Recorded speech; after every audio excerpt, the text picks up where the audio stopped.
Kullu hospital सारी EDL की drugs मुफ्त में उनको उपलब्ध करवाई जाएंगी। कीमोथेरेपी किस तरह से कैंसर के मरीजों के लिए फायदेमंद रहती है?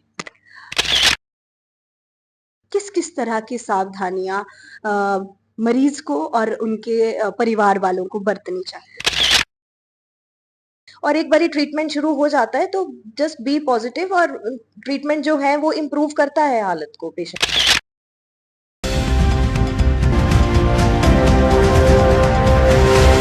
नमस्कार, मैं हूं अनुरंजनी गौतम और आप देख रहे हैं न्यूज प्लस टीवी चैनल। आज के इस खास कार्यक्रम में आप सभी का स्वागत है। जैसे कि आप जानते हैं कि समय समय पर कुछ खास मेहमानों से आप सभी की मुलाकात करवाते रहते हैं, तो इसी कड़ी में आज हम पहुंचे हुए हैं क्षेत्रीय अस्पताल कुल्लू में। तो यहाँ पर हमारे साथ डॉक्टर रीमा जुड़ चुकी है। सबसे पहले तो आपका बहुत बहुत आभार, आपने इस कार्यक्रम के लिए हमें समय दिया। हाल ही में कुछ समय पहले कुल्लू अस्पताल में कीमोथेरेपी शुरू हुई है। उसको लेकर ये जानना चाहेंगे कि कीमोथेरेपी कुल्लू अस्पताल में शुरू होने से मरीजों को किस किस तरह से लाभ हो रहा है? जी, देखिए, कीमोथेरेपी शुरू होने से पेशेंट्स को काफ़ी लाभ हो रहा है। पहले तो उनका वो जो ट्रैवल है, ट्रैवल के एक्सपेंसेस, ट्रैवल का टाइम, वो सब कम हो गया है। दूसरा, अब उनको घर के पास कीमोथेरेपी, जैसे कि कीमोथेरेपी कैंसर पेशेंट्स को जैसे हम देंगे, तो कैंसर पेशेंट वही रहते हैं जिनकी पहले से ही इम्यूनिटी लो है। जो है उनका माइंड पे इतना प्रेशर रहता है, टेंशन रहती है कि पहले ही कैंसर पेशेंट है, ट्रैवल करना है, इधर-उधर जाना है। तो वो जो एक उनको लाभ काफ़ी इसी चीज़ में मिला है कि वो डायरेक्ट अब कुल्लू हॉस्पिटल आएँगे, कुल्लू हॉस्पिटल सारी ईडीएल की ड्रग्स मुफ्त में उनको उपलब्ध करवाई जाएँगी, और जो वो ट्रीटमेंट पीजीआई में या शिमला में लेते थे पहले कीमोथेरेपी, वो अब यहाँ पे ले सकते हैं घर के पास, नज़दीकी। जी। किस कौन-कौन सी जगह थी, अगर जिस समय कुल्लू में कीमोथेरेपी नहीं होती थी, उससे पहले किन-किन जगहों पे कुल्लू के मरीजों को कीमोथेरेपी के लिए जाना पड़ता था? सभी बड़े अस्पतालों में जहाँ की मेडिकल कॉलेजेस हैं, जहाँ एक बहुत अच्छा बड़ा सेटअप है, जैसे कि टांडा, नेरचौक मेडिकल कॉलेज और शिमला और पीजीआई, यहाँ सब इन हॉस्पिटल्स में सबको जाना पड़ता था कीमोथेरेपी के लिए। जी। हम आपसे ये भी जानना चाहेंगे कि कीमोथेरेपी किस तरह से कैंसर के मरीजों के लिए फायदेमंद रहती है? देखिए, कीमोथेरेपी है जो एक ये ट्रीटमेंट रेजिमेन है कैंसर पेशेंट्स की। पहले तो हम ये 108 निरो क्लिनिक है कुल्लू हॉस्पिटल में, यहाँ पे स्क्रीनिंग की जाती है। जैसे कि किसी पेशेंट को मान लीजिए किसी अपनी बॉडी में कोई एब्नॉर्मल ग्रोथ है, कहीं लंप है, तो हम उनकी स्क्रीनिंग करते हैं। स्क्रीनिंग करके फर्दर टेस्ट के लिए एडवाइस करते हैं, और फिर जब उनका एक डायग्नोज बन जाता है और उनको जो है ये डायग्नोज हो जाता है कि ये कैंसर है या ऐसी कोई बड़ी बीमारी है, उसके बाद फिर जो मेडिकल कॉलेजेस हैं, बड़े अस्पताल है, वहां पे उनका एक रेजिमेंट बनता है कीमोथेरेपी का। वहां से वो लिखवा के ला सकते हैं यहाँ पे, और यहाँ ड्रग्स अवेलेबल है, हम उन्हें यहाँ पे कीमोथेरेपी देते हैं। जब से आपने कीमोथेरेपी का इंचार्ज यहाँ पे संभाला है, कार्यभार आपके पास है कुल्लू अस्पताल में, तब से लेकर अब तक कितने मरीजों का उपचार हो चुका है कीमोथेरेपी के? जी, ये ट्रेनिंग अभी मैंने अगस्त में की थी, फरीदाबाद और उज्जैन से। तो उसके बाद टिल डेट अभी हमारे पास 35 टू 40 पेशेंट्स हैं जिनके कीमो साइकिल्स जा चुके हैं उन्हें। साथ में ये भी जानना चाहेंगे कि जो कैंसर एक बहुत ही भयानक बीमारी है, हम सभी जानते हैं। कैंसर से जो भी व्यक्ति ग्रसित हो जाता है, काफ़ी परेशान रहते हैं और काफ़ी चिंताएँ रहती है कि क्या होगा, कैसे होगा? ये जानना चाहेंगे कि किस-किस तरह की सावधानियाँ मरीज़ को और उनके परिवार वालों को बरतनी चाहिए?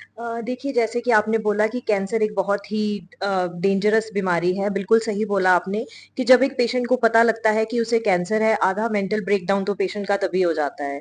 लेकिन मैं ये एडवाइस करूँगी आपके माध्यम से कि अगर किसी को भी ऐसा लगता है कि बॉडी में कोई ग्रोथ है, जैसे फीमेल्स को ब्रेस्ट ग्रोथ है, ब्रेस्ट में कोई लंप फील होता है, तो वो तुरंत अस्पताल आके दिखाइए। क्योंकि अगर कैंसर जैसी बीमारी इनिशियल स्टेजेस में अगर हम डायग्नोज कर लेते हैं, उनका जो है एक ट्रीटमेंट रेजिमेन, एक ट्रीटमेंट शुरू हो जाता है, तो मतलब उनके लिए फ़ायदेमंद रहेगा। तब इतनी घबराने की ज़रूरत नहीं है। कुछ एक कैंसर्स हैं, जिनमें कि अगर टाइमली ट्रीटमेंट शुरू हो जाए, तो एक पेशेंट उतना ही लाइफ स्पैन अपना कर सकता है। जैसे कि मल्टीपल मायलोमा है, उसके हमारे पास काफ़ी मरीज़ आते हैं, और उसका जो है प्रोग्नोसिस है बहुत अच्छा है। मेडिसिन भी मुफ़्त है, उपलब्ध है अस्पतालों में। तो थोड़ा-सा मतलब लोगों को अपना थोड़ा-सा बॉडी का रूटीन चेकअप करवाना चाहिए। फीमेल्स में अगर लंप है या डिस्चार्ज की प्रॉब्लम, जैसे कि आजकल काफ़ी है 30 रिप्रोडक्टिव एज ग्रुप में या 40 के बाद पोस्ट मेनोपॉज़ल अगर ब्लीडिंग होती है उन्हें, तो तुरंत अस्पताल आकर दिखाना चाहिए। क्षेत्रीय अस्पताल कुल्लू में कैंसर के मरीजों को किस किस तरह की सुविधाएं उपलब्ध करवाई जाती जी, यहाँ पे अभी हमने डे केयर शुरू किया है कीमोथेरेपी, जैसे 9:30 टू 4 हम देते हैं, डेडिकेटेड बेड है और हमारे पास एक डेडिकेटेड स्टाफ भी है जो सिर्फ कीमोथेरेपी देती हैं। और उसके साथ हम लोग यहाँ पे पास भी उपलब्ध करवाते हैं, जैसे कि एक अटेंडेंट और एक पेशेंट, उनके लिए आने जाने का जो खर्चा रहता है वो मुफ्त रहता है।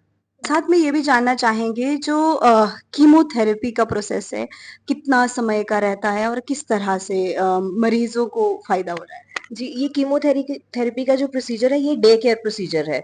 मतलब it takes 5 to 6 hours for a chemo cycle. उसी में ये पेशेंट को हम कीमोथेरेपी देके सुबह एडमिशन बनाते हैं और शाम को 4 o'clock से पहले डिस्चार्ज कर देते हैं। एक ही दिन का प्रोसेस। जी, वो सबकी की वो डिपेंड करता है पेशेंट को कौन-सा कैंसर और किस तरह का उसका ट्रीटमेंट रेजिमेन है। जैसे किसी कैंसर में तो ऐसा है 24 आवर्स का साइकिल होता है, तब हम वो पेशेंट को यहाँ एडमिट भी कर लेते हैं। नहीं तो मोस्टली जो है वो डे केयर है। मतलब दिन में कीमो लगा के वो शाम को घर चले जाते हैं। अंत में हम आपसे ये चाहेंगे कि जो कैंसर के मरीज हैं या उनके परिवार वाले हैं, उनको क्या संदेश देना चाहिए?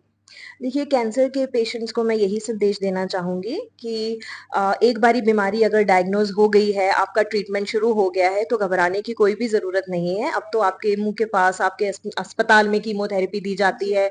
आपको पॉज़िटिव रहना है, ज़्यादा भीड़ वाले इलाकों में नहीं जाना है, ज़्यादा जहाँ पे गैदरिंग्स होती हैं, वो अवॉइड करनी है, अपने खाने-पीने का ध्यान रखना है, जितना हो सके फ्रेश फ्रूट्स एंड वेजिटेबल्स खाने हैं, जितना हो सके पानी ज़्यादा पिए, मतलब हाइड्रेशन का ध्यान रखना है और बस पॉज़िटिव रहिए। आमतौर पे ये देखने को मिलता है कि जो परिवार वाले हैं वो कैंसर के पेशेंट के साथ जो उनके परिवार का सदस्य है उसको उस तरह से नहीं समझ पाते या फिर कई बार ऐसी दिक्कत होती है कि जो घर का माहौल होता है उस वजह से जो बीमार होता है वो और ज्यादा बीमार होने लग जाता है। उसके बारे में जो परिवार वाले हैं उनको क्या संदेश दें? जी हाँ, इसमें मैं यही संदेश देना चाहूँगी कि जो कैंसर का मरीज़ है, वो तो सफ़र कर रहा है, बट मैं देखती हूँ कि उससे ज़्यादा जो उसके साथ के फैमिली मेंबर्स हैं, अटेंडेंट्स हैं, वो ज़्यादा सफ़र करते हैं। बिकॉज़ कई बार क्या होता है कि जो पेशेंट है, वही अर्निंग हैंड होता है घर का या वही हेड होता है, तो फिर वो थोड़ी फैमिली में जो सिचुएशन है, वो बहुत गंभीर हो जाती है। तो ऐसे में उनको क्या करना है कि पेशेंट के साथ खड़े रहना है, उसको भी इमोशनली सपोर्ट देना है और उसका जो कॉन्फिडेंस है वो बढ़ाना है। और एक बारी ट्रीटमेंट शुरू हो जाता है तो जस्ट बी पॉजिटिव और ट्रीटमेंट जो है वो इम्प्रूव करता है हालत को पेशेंट। बहुत बहुत धन्यवाद मैम आपका। जैसे कि इन्होंने बताया कि कीमोथेरेपी से बहुत ज़्यादा फ़ायदा हो रहा है। कुल्लू ज़िला के जो जितने भी कैंसर के मरीज़ हैं, उनके लिए बहुत अच्छी सुविधा यहीं पे उपलब्ध करवाई जा रही है। जो बड़े-बड़े मेडिकल कॉलेज, बड़े-बड़े अस्पतालों में पहले ये सुविधा होती थी, अब कुल्लू में ही ये सुविधा उपलब्ध करवाई जा रही है। साथ ही इन्होंने बताया कि किस तरह से हमेशा पॉज़िटिव रहना चाहिए। आज के कार्यक्रम में बस इतना ही। अगले कार्यक्रम में फिर एक और बुद्धिजीवी व्यक्ति से आप लोगों की मुलाकात करवाते हैं। तब तक के लिए धन्यवाद। इस कार्यक्रम के प्रायोजक हैं भारत भारती स्कूल ढालपुर कुल्लू, जिसने जीता है पिछले 50 वर्षों से छात्रों का भरोसा। Smart mobile zone Shangri complex Kullu, जो है स्मार्ट लोगों की पहली पसंद। ग्लोबल विलेज स्कूल हुरला, यहाँ शिक्षा के साथ साथ आप सीख सकते हैं और भी बहुत कुछ। नारायणा अकेडमी कुल्लू, जहां होता है आपके भविष्य का बेहतरीन निर्माण। तमन्ना फैशन, आपके फैशन का सच्चा साथी। और विजन इंडिया फाउंडेशन, आओ मिलकर भारत को समृद्ध राष्ट्र बनाएं।